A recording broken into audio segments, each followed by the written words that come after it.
Gracias. Aquí estamos, bienvenido y bienvenida a Polvo y Miseria, un lugar y espacio en el que estudiamos la Biblia por fe y para fe, porque el Evangelio se revela por fe y para fe, dice en Romanos. Y aquí está Rolando, Marcela, Elisa, Rafael, Sammy, Richie, Pedro, Luis y José Jiménez.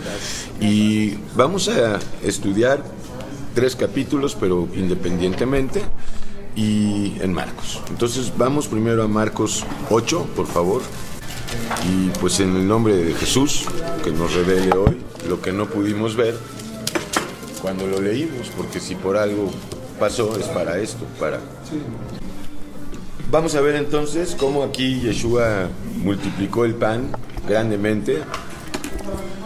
Y pues esto hay que entenderlo espiritualmente, desde luego, ¿verdad? Esto es un milagro que aconteció y que debe de estar aconteciendo en la vida de cada creyente.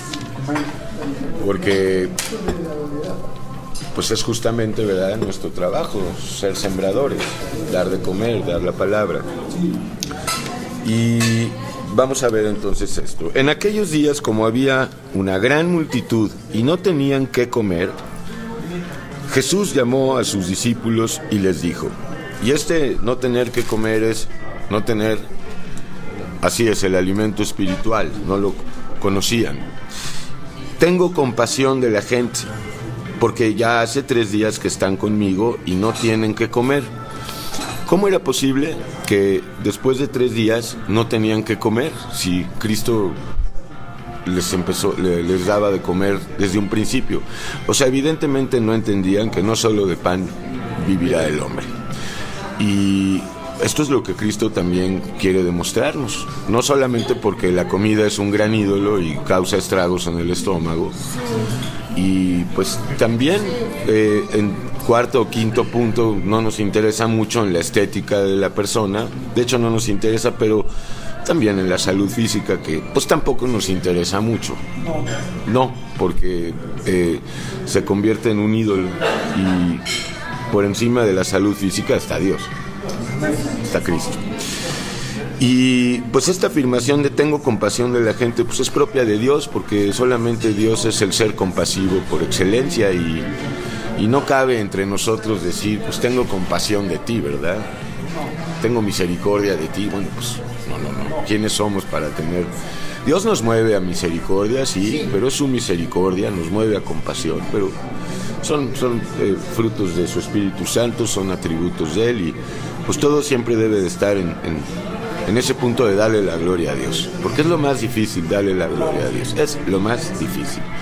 Estamos hablando de no darle la gloria a Dios con las simples palabras, sino con la obediencia de por medio, la vida consagrada. Y no tienen que comer, pues sí tenían, pero no les interesaba esta comida. No.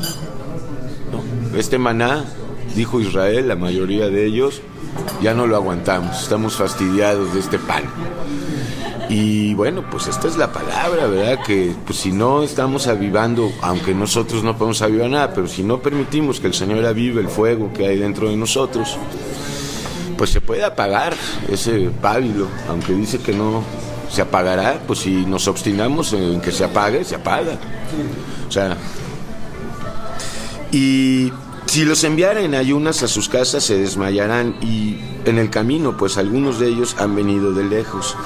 Y sí, pues si no comemos, sí vamos a desmayar, vamos a caer, no es desmayar, literalmente es caer, volver atrás, volver a la ley, volver a la carne, lo que le pasó a los Gálatas, por insensatos, ¿verdad? Porque se dejaron fascinar pues por las doctrinas de la ley, de la religión. No olvidemos que la religión, su éxito radica en que es muy atractiva,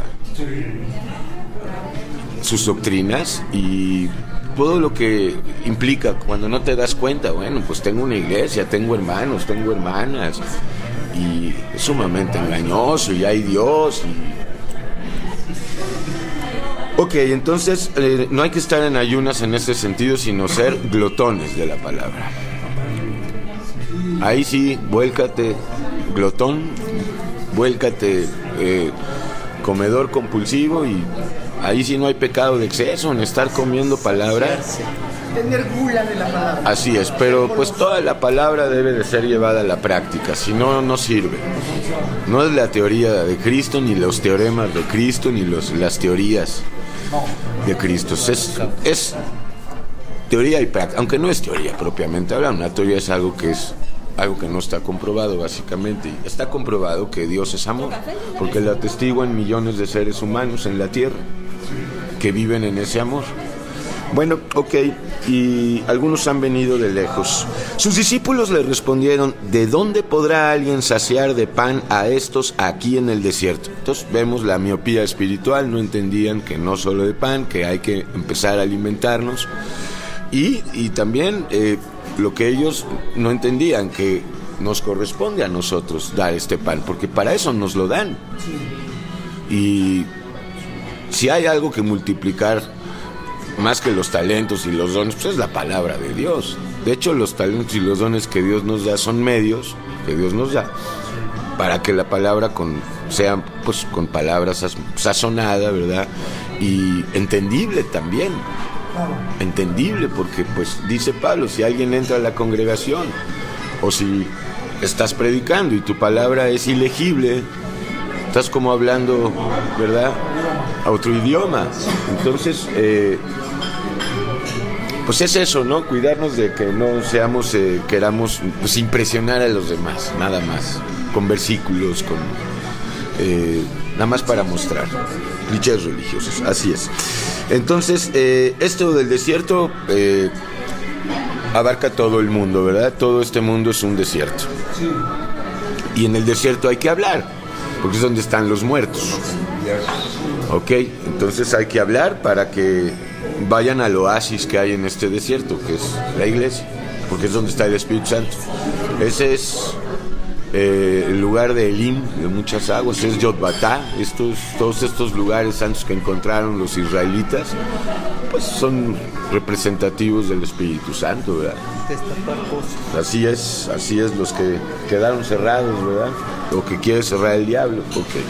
Bueno, entonces él les preguntó: ¿cuántos panes tenéis? Ellos dijeron 7. Entonces mandó a la multitud que se recostase en tierra. Recordamos que cuando estudiamos esto, pues hablábamos de que esto de recostarse en tierra simboliza o implica volver a la tierra, volver a los orígenes, al humus de la tierra, a la sensatez, a lo que somos, bajarnos de la nube. Recuéstate en tierra, porque si fuera posible nos gustaría dormir en camas de 5 metros, ¿no? Y, o sea, encumbrarnos, ¿no? O sea, y le sacamos esto a este versículo, a esta parte de recostarse en tierra. Y tomando los 7 panes, habiendo dado gracias, acción de gracias, los partió y dio a sus discípulos para que los pusiesen delante de los demás. Ahí está, somos servidores. Y los pusieron delante de la multitud. Tenían también unos pocos pececillos y los bendijo y mandó que también los pusiesen delante. Comieron y se saciaron. Ok, muy bien, pero si nos saciamos, corremos peligro, ¿verdad?, de olvidarnos. Entonces, bienaventurados los que no están saciados, sino que tienen hambre y sed de justicia. Porque imagínate si ya estamos saciados de la palabra. No, mejor danos hambre y sed, para que sigamos teniendo saciedad. Si tenemos hambre y sed, vamos a ir a comer y vamos a tener saciedad. Si ya estamos saciados, ya no vamos a ir a comer. Entonces, eso es, el pan nuestro de cada día, dánoslo hoy. Amén. Danos hambre de tu palabra y la revelación de cada día, el consejo de cada día. Tenían, ok, y mandó que también los puso, y comieron y bueno, valga decir también, y se regocijaron, ¿verdad? Claro. Y recogieron de los pedazos que habían sobrado 7 canastas. Fíjate cuánta abundancia de pan, que hasta sobraba también en ocasión de la pesca milagrosa y de otras pescas que hubo, cuando el Señor daba la palabra, bueno, ya no cabía, ¿no? Eran los que comieron como 4,000 y los despidió, y luego entrando en la barca con sus discípulos vino a la región de Dalmanuta. Yo verdaderamente pienso que esta gente estaba tan saciada de la palabra espiritual que con 7 hogazas de panes grandecitas, grandes, o sea, no bolillitos, y los peces, la gente recibía una migajita y esto es. Sí. Así es. Vinieron entonces, después de que hace este milagro, pues piden una señal. Pero ¿cómo si les acaba de hacer este milagro? Bueno, es que el que pide milagros nunca va a acabar de pedir milagros. No quiere creer, quiere milagros. Vinieron entonces los fariseos religiosos, no nada más de los judíos, ¿verdad? Todo religioso es un fariseo. Y también fariseo es sinónimo de hipócrita, entonces todos los seres humanos somos hipócritas, fariseos. El fariseo interior, lo hemos ahí ya detectado, la criatura vieja. Pidiéndole señal del cielo, muchos están pidiendo esto erróneamente, mándame una señal o pidiendo cosas, ¿no? Para ver si es cierto que Dios responde. Para tentarle, entonces estos venían de parte del tentador, ¿no? Okay. Y gimiendo en su espíritu dijo, ¿por qué pide señal esta generación incrédula? De cierto os digo que no se dará señal a esta generación, sino por fe, ¿no? La señal, quieren señal, pues la de Jonás, la misma. Si tienen fe, ustedes judíos, fariseos, dizque conocedores de la ley, que Jonás literalmente estuvo 3 días en el pez, pues entonces también, si son escogidos, van a creer que yo voy a morir por ustedes, pero voy a resucitar por ustedes. Y ese símbolo de Jonás, pues es propio de la muerte y la resurrección de Cristo. Es clarísimo. Y dejándolos, ahí está, no le dio perlas a los puercos. No, ya sabía que venían. Como hay que también, pues por el Espíritu Santo, discernir, ¿no? Porque si no estamos dando las perlas a los puercos. Volvió a entrar en la barca y se fue a la otra ribera. Habían olvidado de traer pan y no tenían sino un pan consigo en la barca, y él les mandó diciendo, mirad, guardaos de la levadura de los fariseos y de la levadura de Herodes. Aquí vimos 2 diferentes levaduras. La de los fariseos es de la religión, la levadura de los fariseos, de las doctrinas religiosas. Y la de Herodes es la política. Herodes no era un religioso, Herodes era un político. Y tenemos que guardarnos de las doctrinas del mundo, que están regidas, pues, por la política. Bueno, hasta donde pueden hoy en día. Con internet ha cambiado, pero igual en un segundo pueden regular internet y se acabó. Son los dueños. Vaya, no son los dueños, pero controlan a las empresas. Entonces, si ellos dicen, tú ya, Google ya no va a sacar esto, pues si no, te quito la concesión y hasta luego. Sí. Yo veía como gran nombre a Carlos Marx, a Federico Mengues, lo decía yo, híjole, qué guapo. Bueno, pues ahorita vamos a hablar cada uno. Ya se acabaron. Ok, entonces, guardaos no nada más de la levadura de los fariseos y de los de la ley de Herodes, sino del pecado, de la criatura vieja, de toda clase de mal, del pecado, del mundo. Ok, así es, de la criatura vieja. Y discutían entre sí diciendo, es porque no trajimos pan. Y entendiéndolo Jesús les dijo, ¿qué discutís? ¿Porque no tenéis pan? ¿No entendéis ni comprendéis? ¿Aún tenéis endurecido vuestra alma? Teniendo ojos no veis y teniendo oídos no oís y no recordáis. Bueno, aquí Cristo está parafraseando a Isaías simplemente. Supuestamente lo debían de conocer, porque estas palabras están escritas en Isaías 6. Y también la mención de no recordar alude a el olvido, y hemos hablado. El que olvida está próximo a caer, porque las grandes caídas del pueblo de Israel se les olvidó. Pues ya se me olvidó. Y pues tenemos que tener la memoria bien aceitadita para no olvidar. No olvidar. El diablo quiere que olvidemos, quiere distraernos, ya. Para que nos apartemos del Señor. Así es. Cuando partí los 5 panes entre 5,000, fíjate, con qué poquito, ahí está la levadura, la semilla de mostaza. 5 panes a 5,000. Entonces, si tú hablas, se reproduce de una manera que no alcanzamos a entender. Ahora, el crecimiento lo da Dios. Es que a veces queremos ya, ahorita. No, tú espera y vas a ver. Y cuando los 7 panes entre 4,000, ¿cuántas canastas llenas de los pedazos recogiste? Y ellos dijeron 7. Y les dijo, ¿cómo aún no entendéis que esto es espiritual? No dar comida física, sino espiritual. Si das comida física, Dios también te va espiritual, Dios también te va a poner al alcance una que otra cosa que dar, pero básicamente lo importante es la palabra de Dios, porque a un rico no le interesa una torta, vaya, un rico en su propia opinión. Y a los pobres, pues, lo primero que les interesa es la torta. Entonces, pues, eso indica que lo que hay que hablar primeramente y donde hay que poner el énfasis es en la palabra espiritual. Así es lo más importante. Vino luego a Betsaida y le trajeron a un ciego, que todos somos en Cristo, espiritualmente hablando, y le rogaron que le tocase. Entonces, tomando la mano del ciego, le sacó fuera de la aldea y escupiendo en sus ojos, le puso las manos encima y le preguntó si veía algo. Él mirando dijo, veo los hombres como árboles, que hemos hablado de que simbólicamente somos árboles. Y pues el árbol bueno da buenos frutos, el árbol malo, malos frutos. El árbol malo está dentro de nosotros, hay que cortarlo en el nombre de Jesucristo, talarlo, para que el buen árbol que es Cristo dentro de nosotros dé los frutos dignos. Y también aquí vemos el proceso, ya lo habíamos hablado, de cómo empezamos a ver, no es inmediato. No. Lo primero es ver el pecado y el amor. Se va abriendo la revelación, se va incrementando.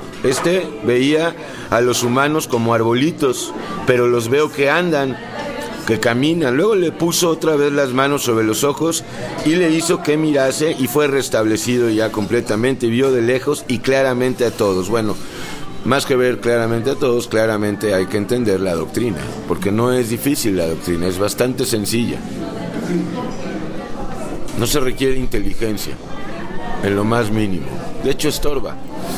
Entonces, gracias a Jesús. Y ese punto es importante, que cuando estamos hablando vayamos a creer que el individuo va a ver en un segundo todo. No, porque tenemos una contraparte, un contrincante al diablo, que en cuanto tú le llegas a hablar a alguien, el diablo ya nos vio y inmediatamente le va a ir a susurrar esa alma 1000 cosas, o sea, que va a intentar descalificar a Dios o a nosotros. De hecho, como lo ha dicho usted, el diablo se preocupa por los que no están con él, por los que ya están. Así es, pero... Y hay veces que se manifiesta. Así es. No, pues ¿cómo? Todo el día, claro. Ok, entonces, y fue restablecido espiritualmente. Este restablecimiento debemos verlo espiritualmente y no físicamente. De nada sirve tener 2 ojos carnales. Así es. Y vio de lejos y clara, y lo envió a su casa diciendo, no entres en la aldea ni lo digas a nadie en la aldea. Bueno, lo dijo para que justamente lo hiciera, ¿verdad? Porque si nos dicen no hagas esto, vaya, vamos y hacemos esto. Y salieron Jesús y sus discípulos por las aldeas de Cesarea, esta ciudad que tiene nombre de los Césares romanos, de Filipo, y en el camino preguntó a sus discípulos diciéndoles, ¿quiénes dicen los hombres que soy yo? Y bueno, pues, ante esta pregunta, pues cada uno opina distinto, ¿no? Para unos, pues... Ahora, aquí lo que importaba era, ¿qué piensan ustedes? ¿Quién dicen ustedes que soy yo? Ellos respondieron, unos Juan el Bautista, otros Elías y otros algunos de los profetas. Hoy en día algunos, pues, un iluminado, otros un profeta, otros un loco, otros un endemoniado, otros Dios, como nosotros. Entonces... es muy dividida la opinión y nunca vamos a esperar que todos vean a Cristo como es, porque sabemos que eso no va a ser posible, ni son los planes de Cristo, porque hay una simiente de Caín. Así es. Entonces él les dijo, ¿y vosotros? Es lo importante, ¿quién decís que yo soy? Respondiendo Pedro les dijo, tú eres el Mesías. Ahora, no sabemos si Pedro realmente en ese momento entendía claramente que él era Dios hecho carne. yo me inclino a pensar que no, esta revelación no llegó hasta que no llegó el Espíritu Santo a confirmar esto. Él les recordará, les confirmará. La prueba es que vemos a un Pedro dubitativo, como todos en Cristo podemos serlo, desde luego.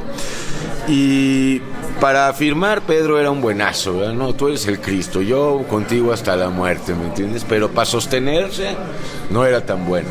Y es que había esta todavía cosa de autosuficiencia, de creer que podemos valernos por nosotros mismos, lo cual es un grave pecado. Creer, el pecado de autosuficiencia, gravísimo, gravísimo.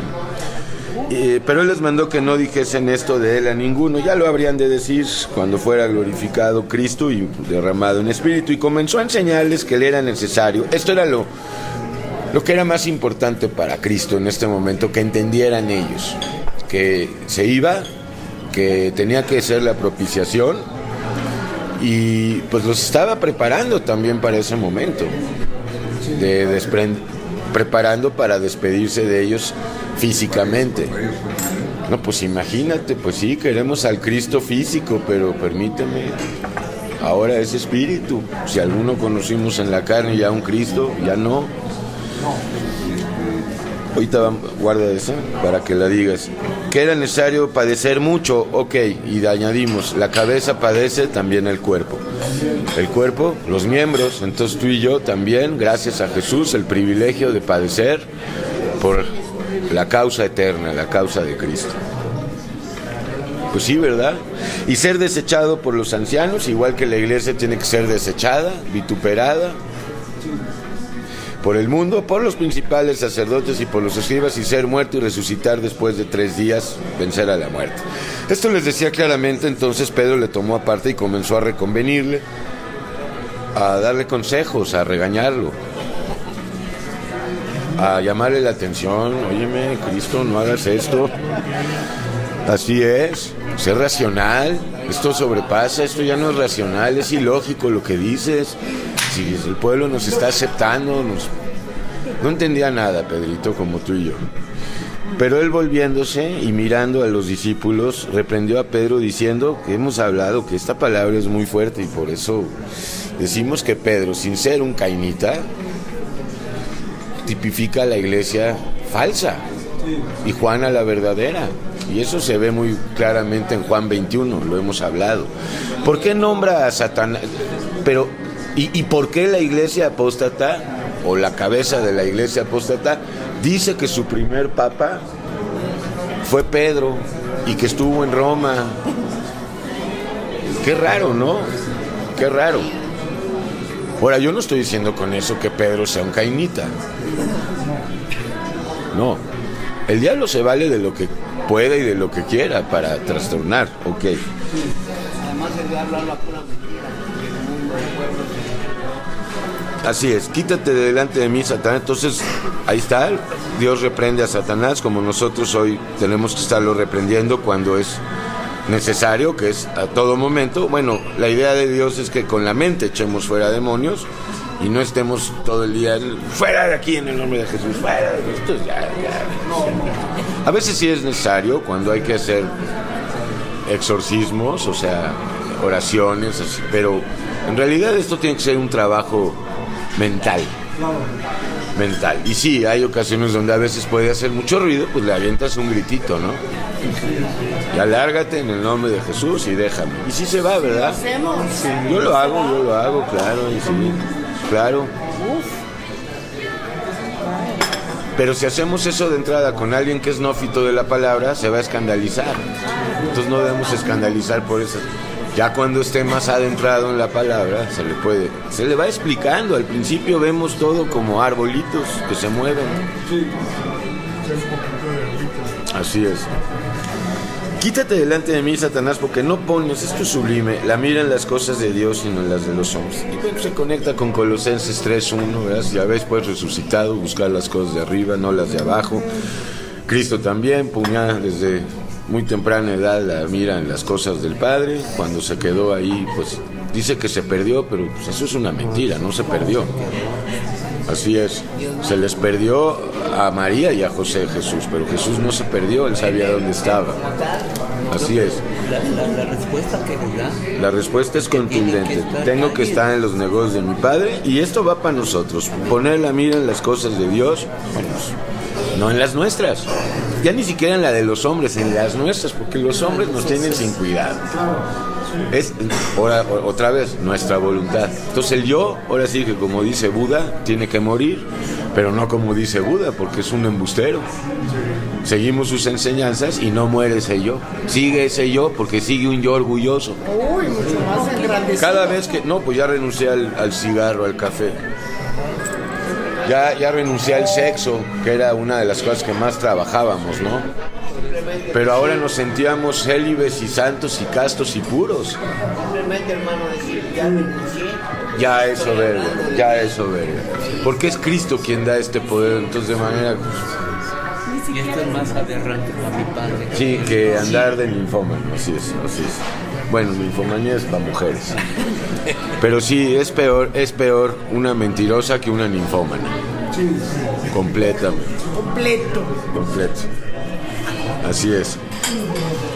Y en las de los hombres, y llamando a la gente y a sus discípulos, les dijo, entonces aquí también vemos un Pedro que quería servir, según el testimonio que está dando Cristo, a Dios y al mundo, cosa que es absurdo. Y mientras continuemos pretendiendo, no va a haber poder y autoridad. No va a haber poder y autoridad, no vamos a poder ser capaces de perdonar ni la más mínima ofensa de por qué no me traen café. Y llamando a la gente y a sus discípulos les dice, si alguno quiere venir en pos de mí y ganar vida eterna y heredar todas las cosas y recibir todas las promesas de Apocalipsis 2 y 3, al que venciere, bueno, vida eterna, niéguese a sí mismo, dejar de hacer nuestra voluntad, tome su cruz, no te quites la carga, acepta, reconoce, lleva tu cuerpo de muerte, acepta tu muerte, no la niegues. Vaya, en el sentido no de que la aceptes de que te vas a morir, que no digas soy inmortal, no me voy a morir. Acéptala, acepta el pecado, tomar tu cruz también es aceptar el pecado, pero ya no con culpa. O sea, yo reconozco mi pecado, pero ya no cargo culpas. ¿Sí se entiende la diferencia? Hay otros que sí reconocen el pecado, pero cargan culpas. Entonces, si cargamos culpas, ya no sirve, ya no es de Dios. Si reconocemos el pecado, que somos pecadores, ya no cargamos culpas, ni estamos ya, por la gracia de Cristo, sometidos al pecado. Estamos en guerra contra el pecado, en la victoria de Dios. Eso de por mi culpa, ahí mismo. Ahí están asumiendo la culpa todavía. Y eso los lleva a ser más perversos, más cínicos. Bueno, si estás confesando tu culpa, tu pecado, ¿por qué andas con culpas? No, pues es que en el fondo quieren seguir pecando. Bueno, en el fondo porque no han oído la sana doctrina algunos, otros sí, pero la religión es muy cómoda. Y también se gana dinero adentro. Y hay gente que vive de ahí. Pues digo, para empezar, todos los eclesiásticos, ¿de qué viven? Todos los pastores. Pues yo prefiero un pastor que la verdad tenga un negocio a que viva de eso. Mejor que tenga, como aquel rabino, era rabino y tenía fábrica de brasieres. Ándale. Sí, bueno, yo lo critiqué al principio, pero después, que bueno, la verdad tampoco era muy... Bueno, mejor me callo. No, es que hay modelos, van a ver el modelaje.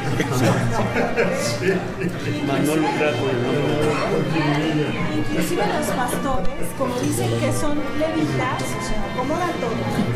Y los levitas no trabajaban, dicen que ellos también tienen. Sí, nada más que los verdaderos levitas estaban 24 horas al servicio de Dios y estos están 24 horas al servicio de ellos mismos. Y se roban la de... Claro, los levitas no tenían porción en la tierra y debían de ser sustentados, comían de lo mejor porque eran los que hacían el trabajo negro. Es como nosotros aquí, ahora sí que somos los que estamos haciendo el trabajo sucio, el negro. Estamos aceptando la culpa, lo que el mundo no quiere aceptar. No quieren aceptar, los judíos aceptan la media culpa. Somos medio culpables, por eso seguimos la ley. Y los hijos de Dios decimos, no somos medio culpables, somos culpables por completo. Y en virtud de eso, pues hay que morir a la carne, porque la ley juzga al pecado. Entonces la única manera de que no nos juzgue la ley es muriendo a la carne con Cristo, muriendo al pecado. Yo por la ley soy muerto al pecado, así es. Y el acta de decretos que había en medio. Entonces ya fue cancelada, pero si no estoy viviendo en las obras de Dios, sino en mi voluntad, el acta de Dios para esos no ha sido anulada, sigue en pie el acusador ahí haciendo estragos, con todo derecho, así es. Y el que ya no tiene culpa ya está en la cruz clavada. Así es, y ahí se queda, ahí se queda. El diablo va a querer que nos bajemos, de ahí no nos bajamos. Va a mandar a Dalila, ven, baja. ¿Entiendes? Va a venir con sus seducciones, vente, ya baja, después vuelves a subir. Así es. Una noche de copas, una noche loca. Qué enfermedad, qué enfermedad. Nos sacaron de la basura, literalmente, de la ilusión, de la mentira. Ok, entonces, gracias Jesús, así es. Ok, entonces, tome su cruz y sígame a la cruz y de la cruz arriba. Porque todo el que quiera salvar su vida, la quieren salvar de 1000 maneras, la queremos salvar, religión, doctrinas, fuerza física, dando diezmos, bueno, incluido en la religión, la va a perder tarde o temprano, y todo el que pierda su vida por causa de mí muy grande y del Evangelio, la salvará y la ganará hoy y la salvará. En términos escatológicos, de que no se va a ir al lago de fuego y azufre. Porque ¿qué aprovechará el hombre si ganare todo el mundo? Esto también un sarcasmo, una ironía divina. Nadie puede ganar todo el mundo, es absurdo. El diablo nos hace creer, como las tentaciones, ¿no? Si me adoras, yo te doy todo. Pues sí, pero todo lo voy a perder, entonces tú no das nada. Porque algo que vas a perder, pues sí. El diablo tendrá todo en un instante, pero cuando él se vaya también se va uno. Así es, así es. Y perdiere su alma. Gracias a Jesús aquí no dice perdiere su corazón, dice su alma. ¿O qué recompensa podrá dar el hombre por su alma? Bueno, lo vemos, el diablo nos dice diezmos, ofrendas, obras buenas, buena moral, ética, 1000 maneras, ¿verdad? Para engañarnos. Porque el que se avergonzare de mí, o sea, el que no hablare la palabra, básicamente, la doctrina, y de mis palabras en esa generación adúltera, pecadora y malvada, obviamente, el Hijo del Hombre se avergonzará también de él cuando venga en su gloria de su Padre con los santos ángeles. Y pues tú sabes, la simiente de Caín. Bueno, entonces vamos a pasar, si quieren opinar, traten de no extenderse así muchísimo para que...